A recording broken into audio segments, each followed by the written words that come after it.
Morning, uh, Facebook friend. 92.7. We haven't started yet. I know you haven't started us live on Facebook and We're live now. okay. Of the sponsor do not Good morning, necessarily YouTube, Facebook friends.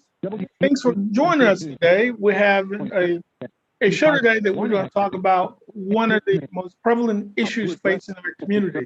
Our community. That is, we have had a proliferation of crime in our city.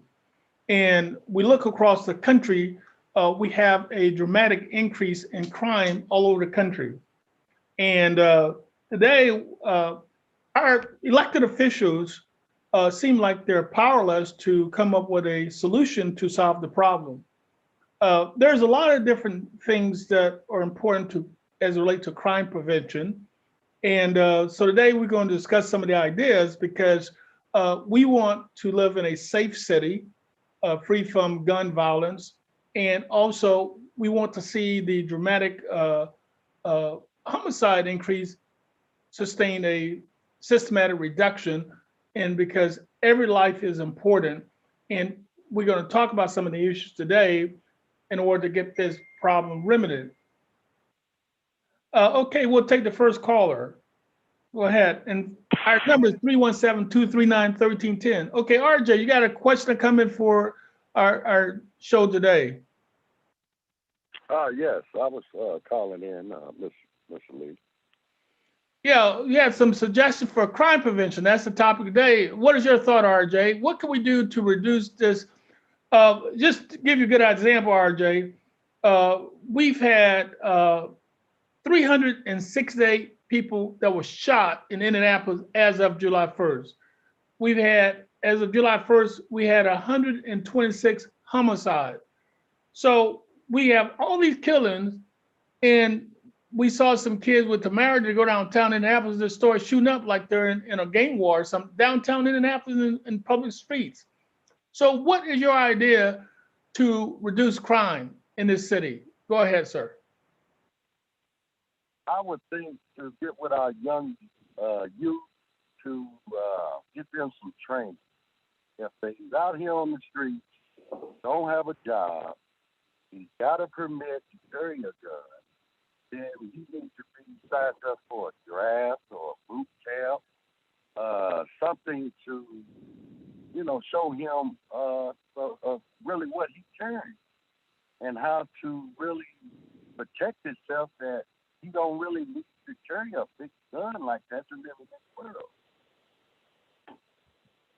And I think if you got them some kind of train or bring the draft back to where if they ain't doing anything positive out here on these streets, then they need to go to boot camp or get a job.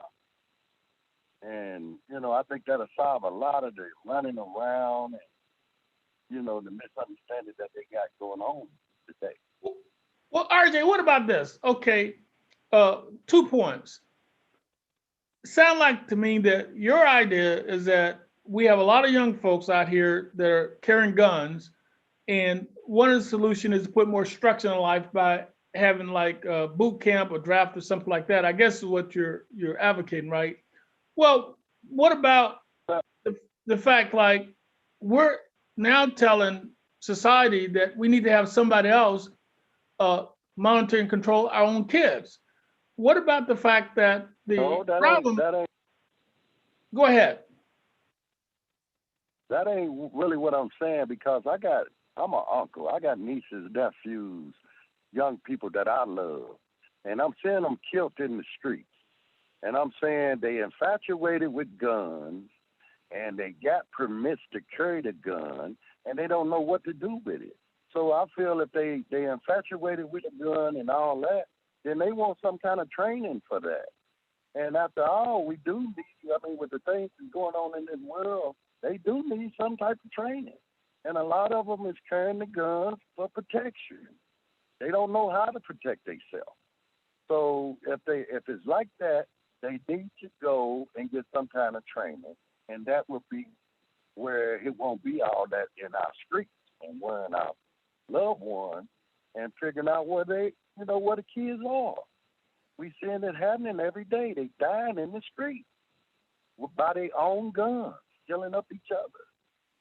So I feel if they had some training and know what that gun really does, and if they want to protect themselves, then go get some training, and we'll get them off these streets, and or get them into a job. Yeah. Well, what about this? My problem is, why do these teenagers have guns in the first place? It's what I'm troubled by. What can we do to reduce them from actually acquiring guns as teenagers? What do they need the guns for in the first place? They need the guns because they fear. It's a fear out here. Everyone thinks they need a gun. And the streets is turning back into the wild, wild west. And until we get a hold on it and get a grip on what's really going on, is, they don't feel safe in the streets without their guns. So they be dependent on it, but they don't have any training for to carry that gun. And for us to issue them permits and allow them to get a gun, eventually they're going to want to shoot it, they're going to want to hear it and see what it do. So if they had the proper training and if that's what they want to do, I think they need, when I came up, they brought the draft and scared us. Maybe if we didn't have a job or wasn't doing nothing positive on these streets, then you need to get ready to get over here because we're going to give you something to do. So I'm not trying to send anyone's kids or anything like that off to be killed. I'm just saying train them. We done gave them permits. They got guns with nothing to do with it. And, naturally they're going to shoot in the street. Anytime one of them get mad or a few with one another, they're going to solve it with their gun that they done bought. So what do? We go back and take the gun back from them? I don't think they're going to give it up like that. So it's the next step ahead is to get them the proper training if that's what they want to do. I ain't saying all of them is carrying guns and want that, but they carrying guns because they fear they can't go anywhere without it. Wow, that's a lot of information. But the problem that I foresee is what I like to see happen, RJ, is just the opposite. I like to see them take this influx of guns that have flooded our community with these teenagers and young adults and just get rid of the guns. See, you see a city whereby they have to carry guns because the other guy carried guns. I think we'd be better off if these kids participated in sports and activities and stay away from the guns. I just don't understand. What I'm missing is, why do parents allow these kids to have guns in the first place? In other words, these concealed weapons are weapons to kill people. And so why would the parents? It's not the parents. It's not the parents. The parents, somehow we lost a little control on what our kids can do and what they do on these streets. Like I said, they get in the guns because they fear the streets. They feel like they need protection. The parents, most of the parents is single moms raising kids, on their own. It ain't too many fathers around. So you got a child, a teenager that thinks he is the man of the house. So he go buy a big gun and he's gonna protect his domain. And when that happens, he's protected because there's no fathers around. Half the fathers in prison or dead or somewhere else. And then, our kids is running these streets with no training on how to be a young man. They run in the streets as a child with a gun. And that's not working. So in order to get that back in hand, I think it's the same way I came up.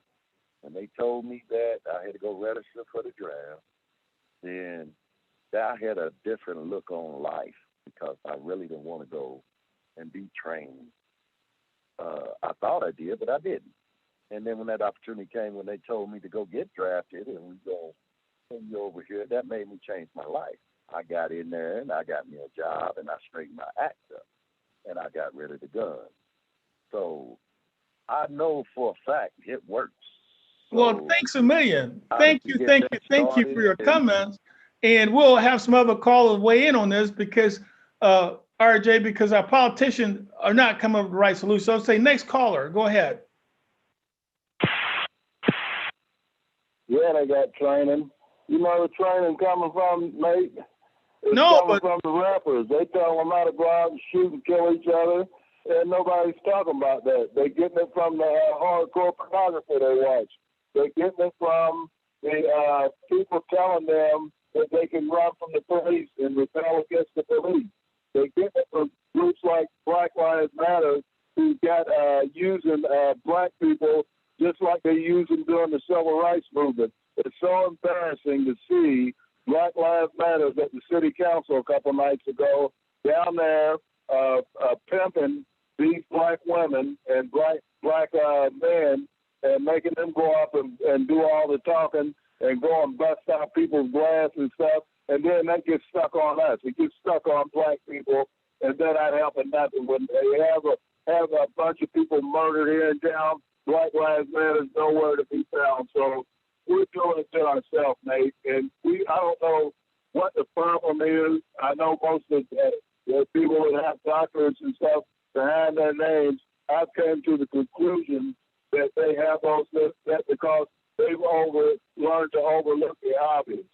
I mean, when you have just what's going on, people, it's apparent what's going on, Nate. Why do we keep on saying our kids need training? Our kids are doing nothing. If you try to tell your teenager what to do, you're going to end up dead. Or you're going to end up losing your job, losing everything you worked for all your life because he's going to call the police on you. And when they come and see your situation that you might be a middle-class black family, they're going to destroy that as soon as they can.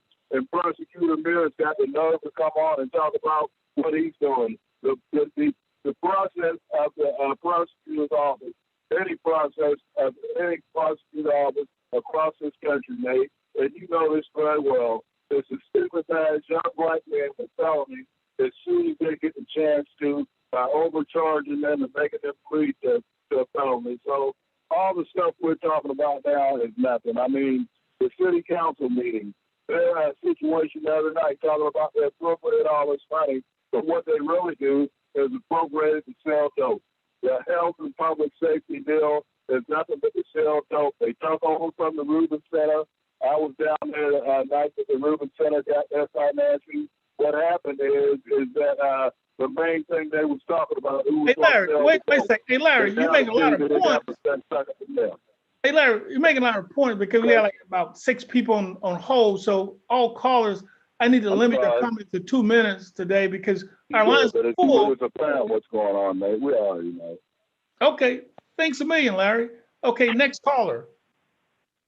And callers, everybody's waiting to talk about this, so just limit your comments to 2 minutes today. Thank you. Okay, next caller. What's your comment today, caller? Yes, hello, how are you doing? Fine.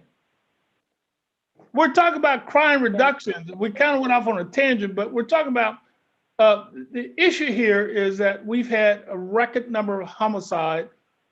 We've had these crazy shooting incidents, even downtown Indy. So what do we do to fix the problem? I want to hear solutions today. Go ahead. Well, I feel like the way to fix the problem, one way is to have some youth programs out here. I'm sorry to have what? I apologize. I didn't hear your comment. I said there's no youth programs out here for the kids, and the youth programs are out here for the kids. It's already targeted towards the kids who has not been in trouble, that's 13 and 14 years old. The kids that have kind of tested the waters and have been in trouble, there's no outlet for them. The only outlet is their mother, who probably already don't have the tools to help her son be successful because we never got the tools to be successful. And I'm talking from experience because I'm a mother whose son was just all over the news in 2019 because he was walking from work and was shot in his head, his pulmonary artery to his heart, and his back. And he was an active young man who was in programs like the Bloom Project. He was the face for the Mayor Joe Hostage work program. But here he is now, 18, had mental health issues, PTSD, a lot of other things. But here he is, 18, scared to go outside, scared to go to school, because he fears of his life of getting taken, getting shot. And so much of him fearing is not from the people, it's from the police. Well, I'm sorry to hear what happened to your son, ma'am. I regret that. And it's just very sad that a young man is shot like that. And so you think that one of the solution is for the government to provide more youth program like summer employment, job opportunity and training. Okay. Anything else? Sure. What I see in these kids, and I'm around a lot of teenagers because I have 4 boys, and most of these teenagers, they can care less about a gun. They can care less about a music on the radio. You know, like, y'all need to talk to these kids. These kids want to go to college. These kids want money. They want to look nice. They want to have nice things. Yeah, it's like those doors are closed to them because their image or the image that's been put out here about them. So it feels like they have to go out here and find an outlet, and 9 times out of 10, that outlet is from somebody trying to bring them under their wing, give them some drugs, sell some drugs, or put a gun in their waistline and say, go rob this person. Well, I'd like to thank you. And we're going to try to limit all our callers to about 2 minutes today because our lines are full. And today, folks, so you know, our phone number is 317-239-1310, 317-239-1310. What we're trying to do is something that our leadership and government have failed us to do. We need better solution to reduce this stem and increase in violent crimes in our city. We see this a national trend, but what we have to do is come up with real-time solution to a very tragic situation. So next caller, what's your comment about that today? I'm Alicia Anderson, and I would like to say that we need a drop-off place for these guns that the kids are finding or getting a hold to, a place for them to take these guns that they find, or they know that they buying them off the street, or if they need somebody to lean on to say, hey, there's guns over here. So we need more people to influence these young adults to sell them where the guns are in the community and in their household. If they feel, if they know it's not permitted, they need to say something. And I think we need more adults with better opportunities, because a lot of them have felons, and so they feel like they can't get a job, so they feel like they can't do anything with themselves. So we just need more opportunities for the people who have backgrounds, and I think that that'll solve just 1% of the crime that's going on in Indianapolis. That's all. Well, thank you very much. I like to also, I wish we had a mechanism to prevent these kids from getting the guns in the first place. Okay, next caller. Oh, good morning, Nate. This is Pierre. How you doing, Pierre? Okay, Pierre, I need a solution today. We have a proliferation of violent crime in our city. We have a record number of homicide. We had 368 people shot by July 1st this year in Indianapolis. It's out of control. What's the solution, Pierre? Well, there's several solutions, in my opinion. It's going to take a little bit of time, but there's some things that we need to work on. First things we need to work on is this mindset of telling the police to go you know where. We need the police. That's our police force, and we need to support the cops. We need to get rid of the bad cops, and we're working on that. And they need to cops that kill people deliberately or whatever need to go to prison. But I don't think that's the vast majority of cops. I think it's like 1 of cops, or I don't even think it's that. But we need to work on that mindset and work with the police. The next thing we need to do is these high crime areas. A lot of other cities have pods. They have technology. One appellate court said that you can't use drones, but we're going to have to start looking into that type of technology in these high crime areas. High crime area property owners perhaps going to install some technology to help the police catch these individuals. But and let me shorten it up because there's a whole lot of things, but let me get to this issue of employment.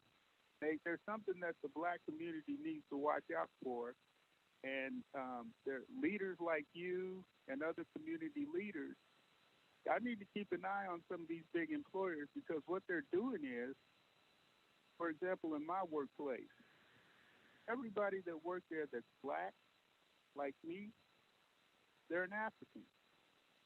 I don't see too many African Americans from this country working there anymore. I see mostly Black Africans, Africans from all over the continent of Africa, Ethiopians, Eritreans, Haitians. I see all of that. And then there's another large group of Burmese that work where I work at. They run the plant.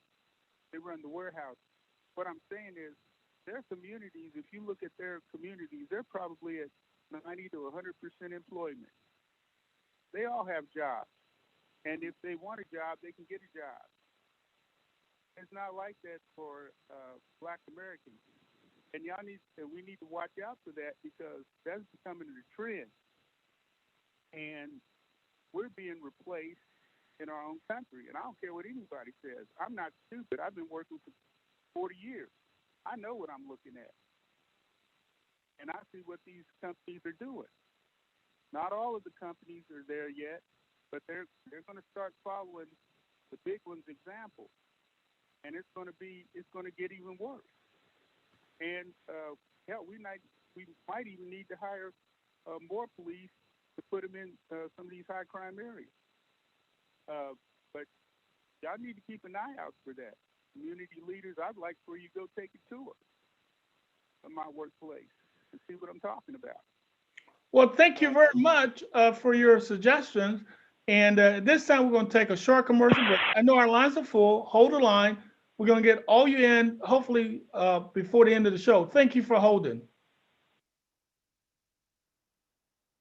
Now, while we're at the break for our Facebook friend and YouTube friends, this crime situation is spreading. And while we in between callers, one of the things that we need to discuss is that what do we need to do? Well, first, crime prevention should start at home. One of the persons that I was talking to earlier today, they were saying that, well, one of the reasons that kids are so bad is that parents can't spank their child. And I said, well, spanking your child is not the answer. The answer is being a better role model for them as a parent. I see parents do crazy stuff in front of their kids. They act crazy, they say crazy things. And when their kids duplicate the misconduct, then they think it's wrong. But you as a parent are giving them the example. So I think that that we have to do a better job as parents of watching our own kids. But the second thing is that how do kids get guns? Well, they're not free. There's got to be some type of monetary payment to receive a gun. And because of that issue,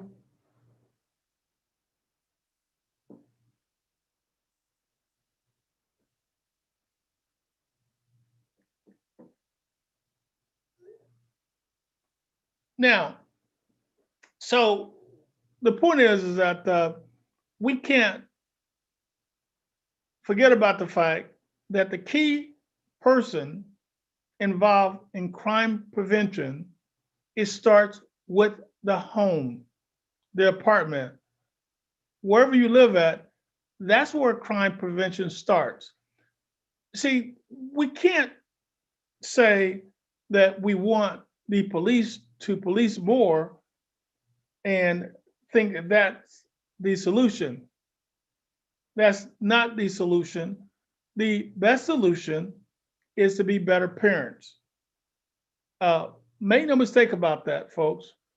We have to make sure and encourage our friends and neighbors to be better parents.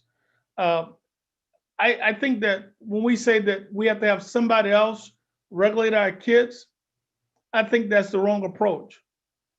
Law enforcement should only be involved with people that are beyond reproach.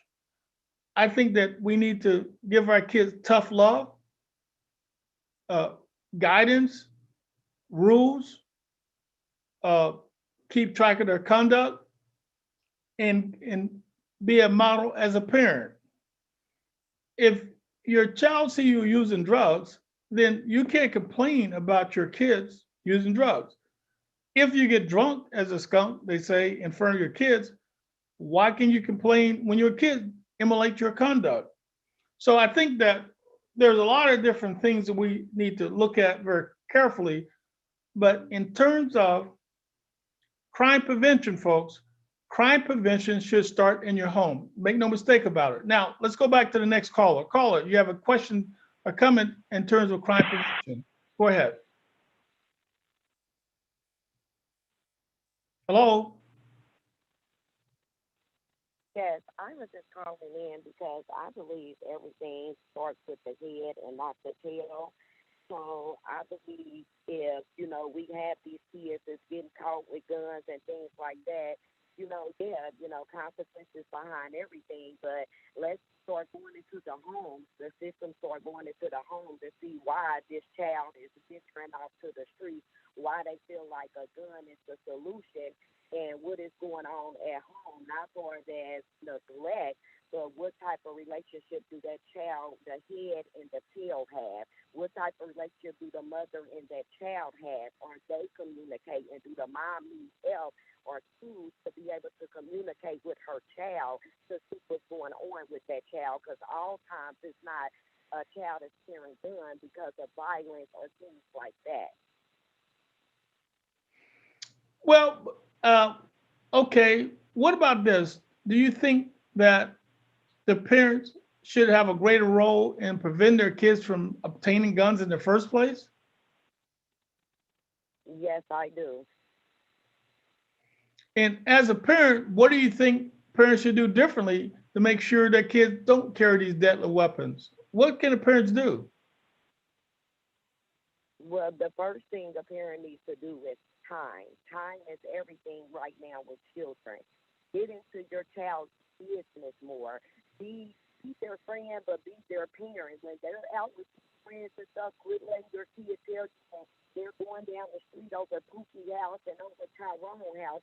Go meet Pookie's and Tyrone's parents, because a lot of my kids' friends get picked off of the parent. I have to meet the parent, because if this parent's attitude is all the world in the street, then I already know what type of child that my son is have to be hanging with.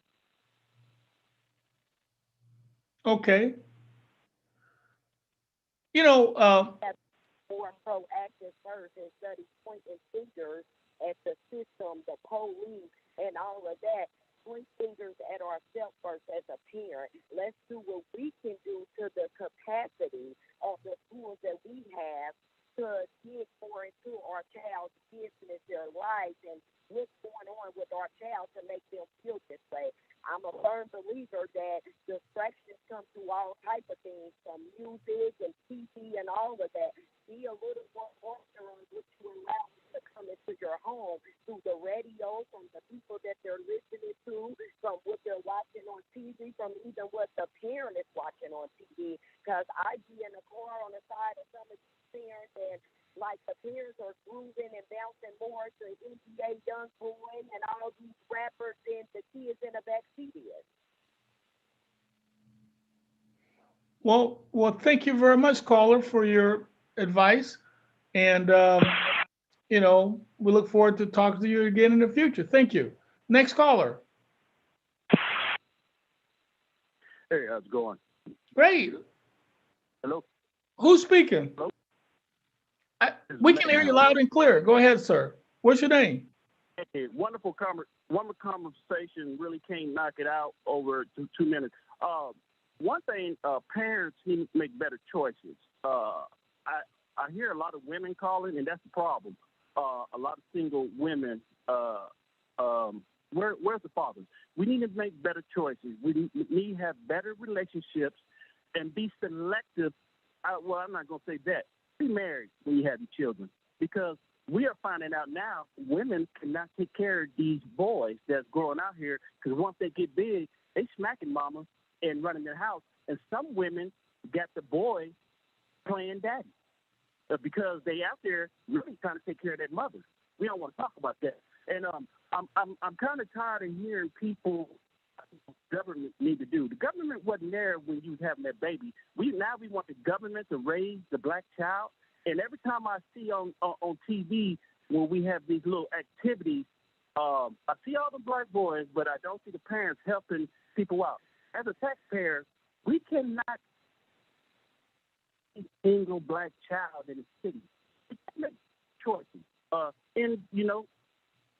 know it's hard to swallow, but our women need to stop having all these babies and then want Uncle Sam and them play daddy.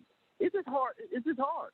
This is a different culture now. We can't say what we used to do. We got to move differently, because it's real weird out here. I don't understand, why are women, single women, dropping your child off to a stranger, and then you want that stranger to teach your child something that you should have taught him from day one. What are the fathers? I can only piggyback. It's the men's fault having babies and leaving them, and they want the women to raise them, and they can't raise them. Thank you. Have a good one. We'll go to the next caller, but I want to remind our audience that comments made by callers don't reflect the views of the radio station or the host, Nathaniel Lee, but everybody's entitled to their opinion. And we're seeking opinions to solve a problem that has become so pervasive in our community until we need some intervention, and we need a better approach, because our leaders are failing us in this regard. Our leadership is doing a poor job. We have too many homicides, and I'm sick of waking up in the morning and having the first news story talk about a murder. Somebody's child has been killed. I'm sick of it. Okay, next caller. Hey, Brother Nate, how's it going? Doing great, sir. Brother Nate? Yes, I can hear you loud and clear, Imhotep. What's your comment today? We got to get this crime problem down. What can we do? Well, first of all, I'd like to put out some research reports I've just gotten from the FBI crime stats and New York Times, Wall Street Journal, and a few others. First of all, overall crime is down. Overall crime is down tremendously, lowest in 30 years. Overall crime. There's 26 categories in the FBI crime report, people. 26. Okay, murder is the first one. All right, so overall crime is down. Secondly, according to New York Times, Pierre, and to the Wall Street Journal, Washington Post, police only actually prevent 1% of the crime. Hiring more police has never worked. It's not working now, is it? They've hired more police all over. Matter of fact, Lori Lightfoot has a strike force grid come into Chicago. Okay, so that has never worked. The attitudes of people, the culture of people, the hearts and minds and souls of people are sicker than they've ever been. And that's the solution, until you can correct and recreate and mold and heal hearts, minds, and souls to have some humanity about themselves, to have some patience. Buddha says, forgive everyone who's wronged you, even if it hurt, even if you don't want to, because that is the way of healing. Okay? Have some patience with one another. Buddha says that also. I'm not knocking one religion or another. I just learned from all the ancients. And maybe a little bit of Buddhism will help in America. It may help. Maybe some Buddhism. There's no solution. Maybe some Buddhist teachings would help the people in this country, because we have the worst murder rate in the world. To be so Christianized, We have the worst murder rate by far combined, in the world, when you combine all the other countries. So maybe a little Buddhism or maybe a little Shintoism or maybe a little commission, maybe some other religious teachings would help, okay, to get people to have some type of humanity about themselves. I've been coaching baseball all year and basketball with Ellen No, and Coach Roman and all of us over at Riverside have done a great job with these young children, mostly your boys. You have a few girls on the team, but that would help. You guys got to start getting involved and helping. I've been out there with the children. I'm out there every week with them, every week. Okay, so get out there and help with our children. Get out there and teach them and help mold them. Guys are so smart. Come on out there and help teach these children. They have to be taught. They have to be taught to think. Human brains not developed to 25 years old. So the critical time is between 3 and 12, okay, to try to help them and get them along. That has to be done. Brothers have to come out and start helping teach young brothers and sisters. That's just the bottom line. I've been there. I'm out there. Okay, so those are my 3 solutions that could probably help the situation. But having more police has never, ever reduced crime. That's a historical research fact. That's not going to do a darn thing. As far as the guns are concerned, from the New York Times study about the I-95 corridor, they call it the Iron Corridor, the straw purchases and going down to southern states, buying them, bringing them back, the DEA and all that is good. They try to take a new step on that. But that's a hard thing to do when you have such a proliferation of guns and then the manufacturers just dumping them out on the streets.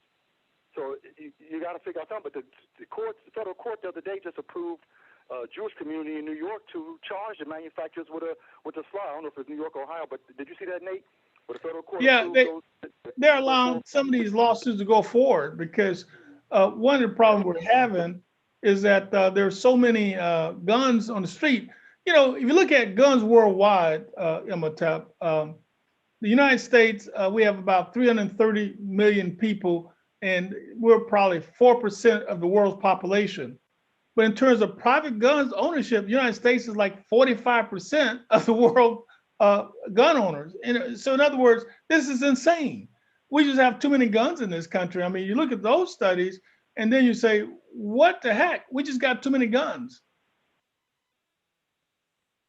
Yeah, it's something. I thought that was a critical decision on that case, and we'll see how that goes. But black people, maybe we can get together, get those who've been affected by gun violence, get a class action together, and do what this Jewish community did. Their case is being allowed to go forward against. I don't know if it was Smith and Wesson or Colt. I think it's Colt, but their case has been allowed to go forward. So try that method. Well, but the problem, though, it doesn't solve our problem because every day, what I'm getting sick of, Imhotep, is that when I wake up, the first news story is kid had been shot and killed. Or, 306-day shooting by July 1st in 6 months. So we're headed to over 700 or 800 shootings of people in this city this year. People being shot, not necessarily dying, but their life is forever altered by a bullet. I got people with bullet in their spine, bullet in their heads. This is insane. Yeah, I got friends that work at Community East, and they're telling me about the bodies coming all the time, not just being killed, just getting shot, showing up at the ER, doing all kind of stuff like that. And it boils down to there's no value of human life. There's no patience. There's no deference for one another. There's no patience. I exude and exhibit immense patience daily, being cut off by drivers, maybe being rude at a store. We have no patience with one another. We have no patience, and that has to be taught. Patience has to be taught. That's a taught skill. That's a skill. It's not anything poof, magic in the sky. It's taught. Patience is taught. And until we can get our people and the society as a whole to have more patience, you have people accusing people of stealing phones, and the child left the phone in the basket. The man asks for an apology. She tells him that what off. No patience, no deference, no consideration for the next man. It's just a problem in this society more so than anything else. Take away war-torn areas. We by far amass the whole world with murders, and that's murders with gun or murders without gun. So it's our culture, and that has to be redone. Well, thank you very much for your words of wisdom. At this time, we're going to take our last short commercial break. Now, callers, hold the line. We'll try to get to everybody before the end of the show. Thank you for holding. And now we'll take a short commercial break from our radio program. Now, while we take a break from the radio show, we still need our callers, our people that watch this show on YouTube. This problem is not going away.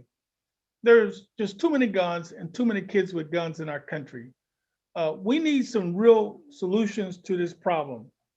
And my solution is that, like anything else, gun violence is a preventable problem if we start with each home. Every household must bear responsibility for their own kids.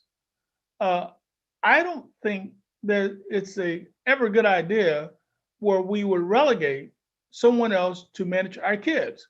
So some people think that the solution is more police. Well, policing has its place in society, but I don't think that we should relegate or direct police officers to supervise our kids. I think that you as a parent have the responsibility, the obligation, by birth and by the way things are in society, to manage your kids properly. Now, one of the things that Imhotep, the caller, talked about was things that he was doing to help out in the community. I guess the word that we can paraphrase that is called mentorship. That is that we need more able-bodied men, particular men, Black men, to work with programs in our community with our kids. We need you to be positive role models. We need you to be out there, whether it's basketball, football, softball, running, track and field, whatever the activities are, we need positive role models. And when you do those activities, I remember when I coached youth basketball, and we have some kids cursing and fussing. I would stop and say, you can't do that. That's inappropriate. So the entire time that I coach, my issue was not to yell at the kids, but to be a stern disciplinarian to make sure they acted correctly, to learn protocol. Say, if you do something wrong, apologize and move on. Don't get into arguments with officials, your teammates, and things like that. You try to work through problems without resort to violence. And so we need to have problem solving skills, and we need to make sure that we tell our kids, you first try to resolve the problem in terms of resorting to violence. Regardless of whether or not you're a Second Amendment person or otherwise, the Second Amendment don't give you the right to arm your kid to let them go out and start murdering people. We need to have a common sense approach. And because of that, I want you to know that it's imperative that you listen to what our last caller said. That is that Imhotep maybe had a great solution. That is, we need more mentorships. When he talked about going out in the community and volunteers, we need you, particular Black males, out there on the battle line, talking to kids and teaching them how to avoid conflicts. Don't let your aggression end up in a violent episode. In other words, you can be aggressive in athletics and in life, but not be violent. There's a difference. I mean, you can get upset at someone, but that doesn't mean that you have to kill the person or shoot them. I mean, that's just a bad idea. If you resort to violence, your life is effectively over. Don't forget that. You not only killed that person, but you've also killed your own life. So let's go back to the caller. Okay, caller, you have a comment for us today. We're talking about violence and how do we stop it? What's your comment today, sir? Yes. Hello. Hello, I can hear you, Mr. Williams. Okay. we forget, you understand, that the courts have taken away the authority from the parents to discipline the kids for the actions that they have involved themselves in. Our scripture tells us, train up a child in the way he should go, and when he become old, he will not depart from that way. It also says, better rod than spoil the child. And we don't have that authority to raise the children as we did in the day that we was coming up. And if we have the unity of everybody see something that they take action to do something, like it takes a village to raise a child. That's a true statement there. And if we can just come together as a people and start to train our children the way that we can't allow our children to raise themselves. It'd be just like a dandelion, Mr. Lee. It would take over I don't care how beautiful your yard is. If you let your dandelions to go, it's going to take over your yard. And the next door, your neighbors. We got to do something to come together to get a venue where the young people can discuss their problems, and the adults and the supervisors can take that advice, and listen to the problem and address the problem, so that the young people can have a way of venting their anger, And another thing, the guns.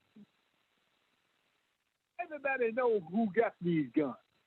And we got to get out of this thing about not being a squealer or a rat or pistol pigeon or what else. We know what is going on, and we got to inform the people about what's going on and get these guns off the streets. That's what it is.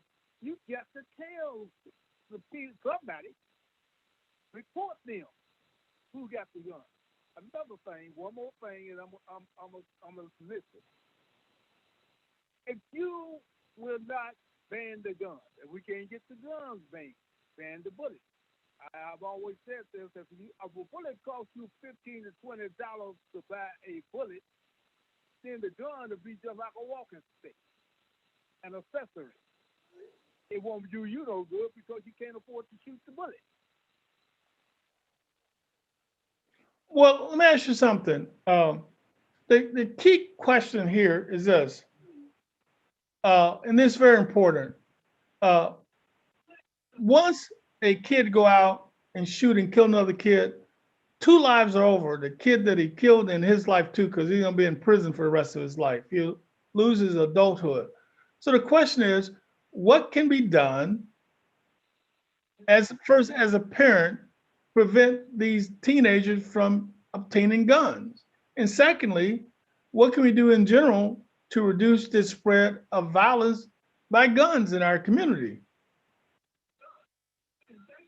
How is it that a young person can go out and purchase a gun, but he can't buy milk and diapers and food for his baby, the babies that he has to feed? How is it that he can go out and buy bullets for the gun and go out and just randomly shoot up somebody's neighborhood, killing the people in the house? How can they do that? Somebody must be subsidizing the guns that are coming into our community. It got to be. So we got to find out the source of the guns coming into our community and sort of locking those people up at a high rate. Anytime that the violence that happens in the street, there should be a data compiled by the police, and the police should swarm. They're like a bee. You hit a bee. And they send out a chemical, and the rest of the bees will concentrate on you. That is like the area that the police should be concentrating on. Anytime you got a lot of crime going on in a neighborhood, the police should be there in force. if they have to ride on a bicycle, walking, if they have to sit on the street corner drinking, pretending that they're drinking a bottle of wine. They should be in that neighborhood enforced and making sure, you know what I'm saying, that those are responsible have to deal with the responsibility of committing the crime that they have committed themselves into doing.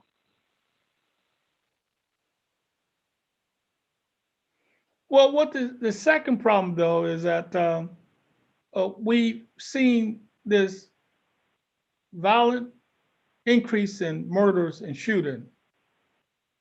What can we do starting today to get those numbers back down to more reasonable? Some people advocate, I city council been addressing this problem. The solution is to increase the police, increase their electronic surveillance, but does that solve the problem? No, it doesn't. No, it doesn't. The people that are living around the ones that are in possession of these guns, they should be reporting those that have them. If you don't want to tell about the police, tell them, report the gun. Let the police know where the guns are, who carrying the gun, what type of container it's in, whether it's a car, a truck, or owned a person. We got to get these guns off the street, and drastic measures call for drastic action. And the people have to get involved. And this is the only way that we're going to reduce the crime, the shootings, and the killings in the streets of this city. This is our city. And we cannot allow the criminals, which is only about 2% of the population, to take over the city. That's 98% of us. While we're being held hostage to such a small group of people. Report the gun. Report the gun. If a person got an illegal gun, if a person got a legal gun that is used illegally, they should be reported. Okay. Well, thank you very much. That's some good advice, Mr. Williams. Thank you for joining the show again. And we always would like your words of wisdom. Thank you very much. Now, Thank you, Mr. Lee, for taking my call. Thank you. Now, let me talk to the parents that are listening, and I want you guys to write some of these ideas down. These are some things that I tell people, even in my law practice over the years of the 40-year career. And there are some things that you can do as a parent.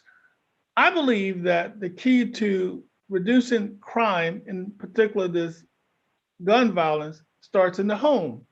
Now, here's some ideas as to how we could do a better job as parents, from my view. Number one is that as a parent, I try to preach to the parents to get more involved with their kids' educational process. By the time they start preschool, stay actively involved as a parent and monitor their academic success. There is a big correlation between dropout, academic failure, and gun violence. So if we educate our kids to make sure they're on track, doing well academically, that is one start to crime deterrent. And what I always do is that I have these study guides that I give out in my law firm to parents all the time. And they have study guides for every academic subject matter. You get them for $5. One of the keys to my academic success going through the college scene is that I used to read the whole book. Well, now they give you the entire summary of all the classes. And the reason that's important is that you could get entire subject matter from these things that you could buy. The second thing, though, is that other than academic success, is that I think that parents should take away cash from kids. By the time that your kids are 9 or 10 years old, get them the debit credit card and link your bank account. Therefore, you better know exactly what your kids spend their money on and get in the habit of them doing electronic banking, and you can monitor their purchases. If you see some of your kids buying liquor or guns, then you know. See, you could do this without spying on your kid by just linking up the account. you can look at your kid's account, they can't see your account, but the banking allows that by getting these credit cards and then link it to your account. And I think it's pretty good. The third thing that I see is social media.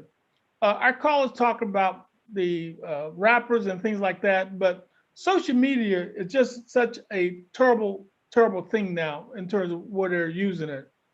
And I got some more ideas, but my producers, they're sending me emails and texts now saying that we have to wrap it up. So for all the people that call in today, thank you very much, because we need your wisdom. Our politicians are not solving the problem. We have to, as a community, we must work to solve these problems ourselves, because we're not going to get enough help. It's not a solution to say that we're going to call the police to regulate our kids. We need to regulate these kids ourselves. So thank you, callers, for calling in today. And I'd like to thank each and every one of you for listening to our show and supporting our show. And then I'll be back on in a couple of weeks, and bless and keep you. And also enjoy the activities at Black Expo. They're doing the all white affair tonight. Hope to see you there. Thank you. May God bless and keep you.